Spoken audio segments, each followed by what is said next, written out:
Hai semua, Assalamualaikum warahmatullahi wabarakatuh. Selamat datang kembali di channel Ainis Gallery. Di video saya kali ini, saya akan membuat salah satu kue tradisional namanya kue cantik manis, atau dengan kata lain kue nona manis. Nah, teman-teman bisa lihat teksturnya itu kenyal-kenyal dan lembut. Dan di sini saya akan mencoba cicipin kuenya. Bismillah.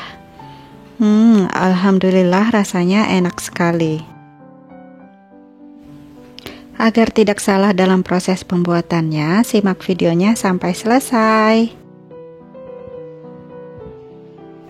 Sebelum saya lanjut ke video tutorialnya, di sini saya tuliskan dulu resepnya, bisa dicatat atau di screenshot.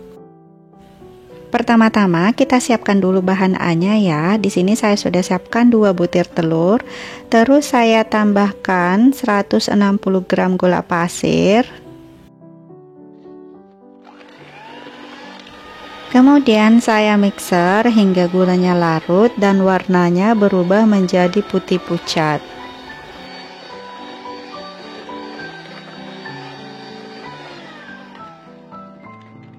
Jika gulanya sudah larut, selanjutnya saya tambahkan tepung terigu. Untuk tepung terigunya bisa pakai tepung terigu protein sedang.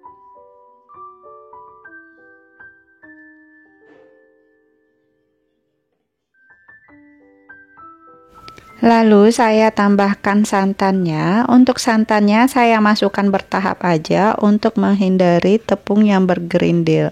Setelah saya masukkan sebagian santan, kemudian saya lanjut mixer lagi menggunakan kecepatan rendah aja.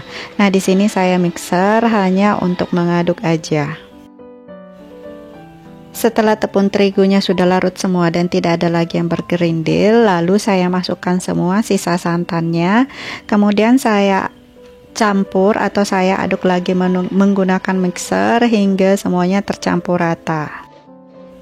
Nah, ini saya bersihkan dulu bagian pinggir-pinggirannya agar tepung yang melengket di pinggiran itu bisa ikut tercampur dengan adonan yang lain. Nah, ini bahan A-nya sudah selesai. Selanjutnya kita sisihkan dulu dan kita siapkan bahan B. Nah, ini saya sudah siapkan santan 300 ml, kemudian saya tambahkan 50 gram tepung maizena. Terus saya tambahkan juga 1/2 sendok teh garam.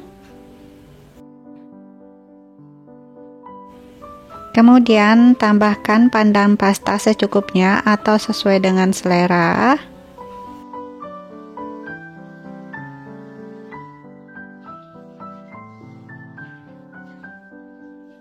Selanjutnya saya aduk menggunakan whisker hingga semuanya tercampur rata.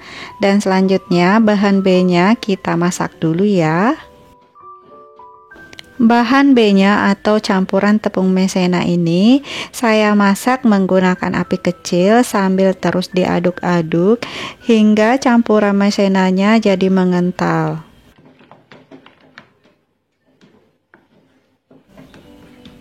Nah, jika bahan B-nya atau campuran tepung maizenanya sudah matang, warnanya bakalan berubah seperti ini ya.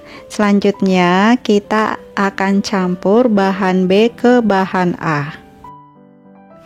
Jadi campuran tepung maizena yang baru selesai dimasak tadi itu dalam keadaan masih panas, kita langsung campurkan ke bahan A. Kemudian saya mixer menggunakan kecepatan rendah hingga bahan A dengan bahan B tercampur rata. Nah, ini warnanya masih kelihatan pucat, jadi saya akan tambahkan lagi sedikit pewarna atau pandan pasta agar warnanya itu lebih cantik lagi atau agak lebih terang warnanya. Kemudian saya lanjut mixer lagi hingga pandan pastanya tercampur rata. Nah, ini saya akan tambahkan lagi pewarna kuning muda agar warnanya itu lebih cantik dan tambah lebih menarik lagi. Jadi warnanya itu agak hijau ke kuning-kuningan. Tapi ini opsional aja ya, jika teman-teman tidak pengen menambahkan pewarna kuning, it's okay, boleh-boleh saja, cukup padam pasta aja. Nah, ini adonan hijaunya udah selesai. Selanjutnya kita siapkan bahan C-nya dan kita siapkan wadah untuk memasak. Kemudian masukkan 2 sendok makan tepung terigu, lalu tambahkan 1/2 sendok teh garam. Kemudian masukkan santan. Untuk santannya saya masukkan sedikit aja dulu, lalu saya aduk menggunakan whisker agar tepung terigu tidak bergerindil. Setelah tepung terigunya sudah larut semua dan tidak ada lagi yang bergerindil, kemudian masukkan semua sisa santannya.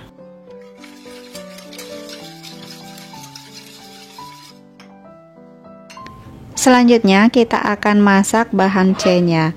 Nah, untuk bahan C-nya ini kita masak menggunakan api kecil sambil terus diaduk-aduk.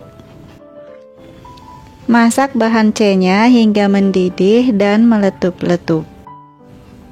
Nah, ini bahan C-nya udah masak. Selanjutnya saya akan masukkan ke wadah atau tempat kecap seperti ini ya. Nah, ini bertujuan agar memudahkan kita nanti untuk menuang ke atas adonan hijau. Selanjutnya, di sini saya sudah siapkan cetakannya. Saya pakai cetakan bulat seperti ini dan sudah saya olesin dengan sedikit minyak goreng. Dan saya pakai 2 model cetakan ya, segi 4 sama yang bulat. Untuk cara pengisiannya, kita bisa pakai sendok sayur baru kita tuang ke cetakan, atau kita bisa pakai gelas takar baru kita tuang ke cetakannya. Jadi menurut saya sih lebih gampang pakai gelas takar ya, lebih mudah dan lebih cepat. Nah, setelah adonan hijau kita sudah ngisi ke cetakan, selanjutnya kita tambahkan atasnya bahan C. Nah, seperti ini cara ngisinya ya. Tadi saya pakai tempat kecap.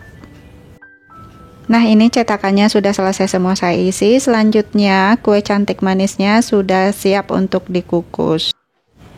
Di sini saya sudah siapkan kukusan. Selanjutnya kue cantik manisnya kita susun rapi di dalam kukusan. Terus kita kukus menggunakan api sedang selama 15 menit. Jadi saran saya jangan kukus pakai api besar ya, karena kalau kita kukus pakai api besar, nanti kue cantik manisnya kayak meluap keluar gitu dari cetakan. Nah, ini dia hasilnya, kue cantik manisnya udah matang. Kue cantik manis ini tidak boleh terlalu lama juga dikukus ya, karena bakalan terpisah bagian putih sama yang hijaunya. Kue cantik manisnya jangan dikeluarkan dari cetakan selagi masih panas, karena kue cantik manisnya masih lembek. Jadi kita tunggu dingin dulu baru boleh dikeluarkan dari cetakan. Adapun cara ngeluarin kuenya dari cetakan, di sini saya pakai sumpit, kemudian sumpitnya saya pipihkan dan saya masukkan ke bagian pinggir. Nah, seperti ini, cara ngeluarinnya sangat mudah banget kan?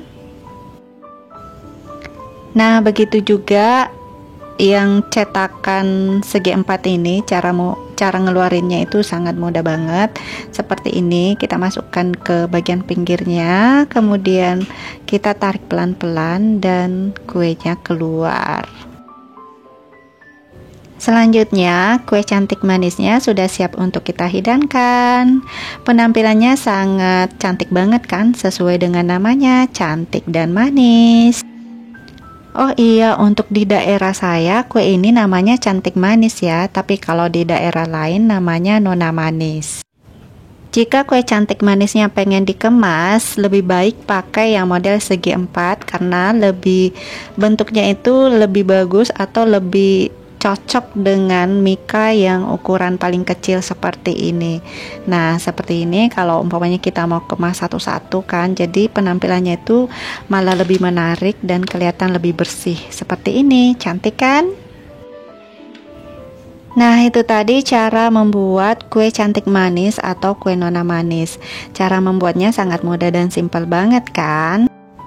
Terima kasih sudah nonton video ini sampai selesai. Jangan lupa untuk selalu bersyukur dan jangan lupa juga untuk selalu berpikir positif. Sampai ketemu di video saya selanjutnya.